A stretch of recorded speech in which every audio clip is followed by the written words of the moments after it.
Hello दोस्तों, कैसे हैं आप सब लोग। तो दोस्तों आज की इस वीडियो में हम बात करेंगे क्लास 10 एक्सरसाइज 4.1 क्वेश्चन नंबर 2 का थर्ड पार्ट। ठीक है, इससे पहले वाले पार्ट हमने सभी सॉल्व कर दिए।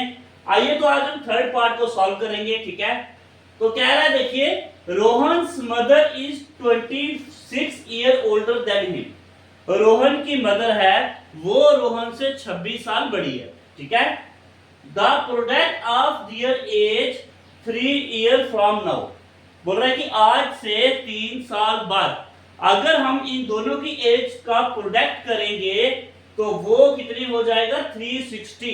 ठीक है, रोहन की और रोहन की मदर्स की एज का प्रोडक्ट करेंगे 3 साल के बाद तो किसके बराबर हो जाएगा 360 के बराबर। हमने क्या करना है, we would like to find Rohan's present age. Rohan की प्रेजेंट एज हमने फाइंड करनी है। हमने क्या करनी है, रोहन की प्रेजेंट एज फाइंड करनी है। तो आइए तो लेट हम रोहन की प्रेजेंट एज से क्वेश्चन को स्टार्ट करते हैं इसका सॉल्यूशन। ठीक है, हमने क्या करना है, लेट कर देना है प्रेजेंट एज ऑफ रोहन। ठीक है, चलिए let the present age of Rohan. ठीक है, रोहन की प्रेजेंट एज को हम लेट कर देते हैं, इसको मान लेते हैं x। ठीक है, इसको हम क्या मान लेते हैं, x ईयर। ओके, उसके बाद अगर हम बात करें सो दाब क्या बोल रहा है, उसकी मदर जो है वो उससे 26 साल बड़ी है। So the age of his mother, the age of his mother, mother Rohan से कितनी बड़ी है, रोहन से वो 26 साल बड़ी है। तो कितना आ जाएगा, ये तो हमने लेट कर दी रोहन की एज, उससे 26 साल बड़ी है तो x + 26 आ जाएगा। ठीक है, यहां तक कंसेप्ट क्लियर हुआ।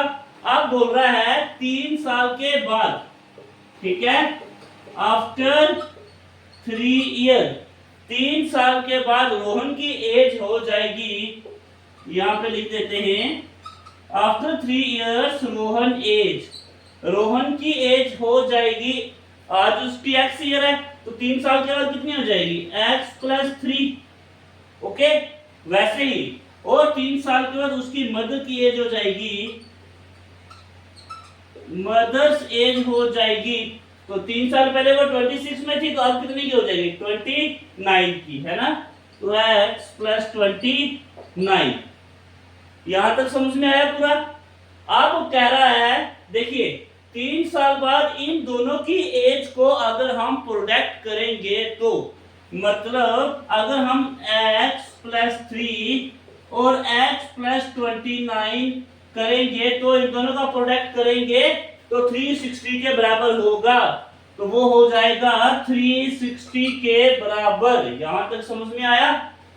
ठीक है, इन दोनों को प्रोडक्ट किया तो वो 360 के बराबर आया। ओके, तो यहीं से हमारी इक्वेशन जो है वो निकल जाएगी। सबसे पहले हम क्या करते हैं, x को x से अगर मल्टीप्लाई करेंगे तो हमारा आ जाएगा x का स्क्वायर प्लस x को 29 से मल्टीप्लाई करेंगे तो हमारा आ जाएगा 29। यहां तक क्लियर हुआ।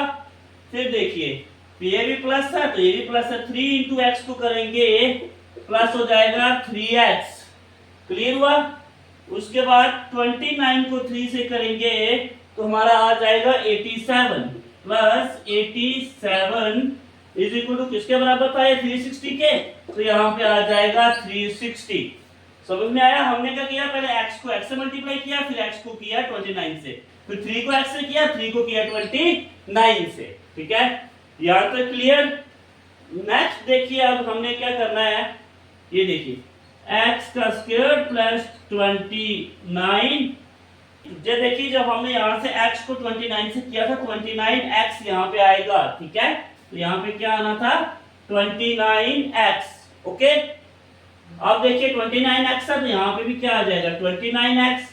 उसके बाद ये प्लस में है प्लस 3x, ये प्लस का है प्लस 87, ये प्लस का था, यहाँ पे अगर माइनस कर देते हैं 360। ओके, उसके बाद x का स्क्वायर प्लस 29 में अगर हम 3 ऐड करेंगे तो हमारा आ जाएगा 32x। ठीक है, उसके बाद इज इक्वल टू 0 यहाँ पे लगाना मत भूलना, ठीक है। उसके बाद देखिए अगर 87 में से 360 को अगर हम माइनस करते हैं, ये 360 को अगर हम 87 से माइनस करेंगे तो हमारा आ जाएगा माइनस का 273 इज इक्वल टू 0। ओके, अब आप हमें बताइए क्या ये क्वाड्रेटिक इक्वेशन की फॉर्म में बना या नहीं बना, ठीक है। बिल्कुल ये क्वाड्रेटिक इक्वेशन के फॉर्म में बन गया, ये इक्वेशन हमने फाइंड करनी थी, ठीक है। आइए तो एक बार हम फिर से इसको रिवाइज कर देते हैं ताकि आपको ये कंसेप्ट जो है पूरा क्लियर हो जाए। सबसे पहले क्वेश्चन में क्या था कि हमने present age of Rohan find कर दी थी, वो हमें पता नहीं है तो उसको हमने लेट कर दिया x। उसके बाद बोल रहा है कि उसकी मदर की एज कितनी होगी उससे, अगर रोहन की x है तो उसकी मदर की 26 थी तो x प्लस 26 हो जाएगा। ओके, नेक्स्ट बोल रहा है 3 साल के बाद, 3 साल के बाद रोहन की एज कितनी है, आज उसकी x है तो 3 उसमें ऐड कर दो 3 साल बाद तो x प्लस 3 हो जाएगा। उसकी मदर की अगर 26 है तो उसमें 3 और ऐड कर दो x प्लस 29 हो गया। उसके बाद कह रहा है हम उसकी 3 साल के बाद की एज को प्रोडक्ट करेंगे, वो 360 के बराबर होगा।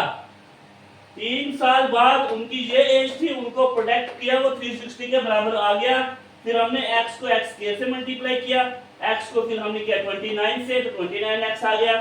फिर 3 को किया x से 3x आ गया, फिर 3 को किया 29 से 87 आ गया इज इक्वल टू 360 से। ओके, फिर क्या किया हमने, ये वाली जो प्लस की रकम थी हम इस साइड लेके आए तो ये माइनस की होगी। उसके बाद 29x है 3x है, ठीक है। उसके बाद 29x और 3x है, इन दोनों को ऐड कर दिया तो 32 आ गया, ठीक है। तो 87 और 360 को हमने माइनस कर दिया। माइनस क्यों किया, क्योंकि देखिए प्लस माइनस माइनस होता है, साइन हमारा माइनस का रहेगा क्योंकि माइनस की रकम जो है वो बड़ी है। तो इन दोनों को हमने माइनस करके 273 हम लेकर के आए हैं, ठीक है। ये हमें क्वाड्रेटिक इक्वेशन की फॉर्म में बनाना था, वो हमने बना दिया, ठीक है। लास्ट में लिख देना, ठीक है, this is a required equation, ठीक है। इसी इक्वेशन की हमें जरूरत थी, वो हमने यहाँ पे सॉल्व कर दी, ठीक है। इस वीडियो में इतना ही दोस्तों, ये पार्ट आपको समझ में आ गया होगा। तो नए वीडियो में हम पार्ट नंबर 4 को सॉल्व करेंगे, ठीक है। धन्यवाद।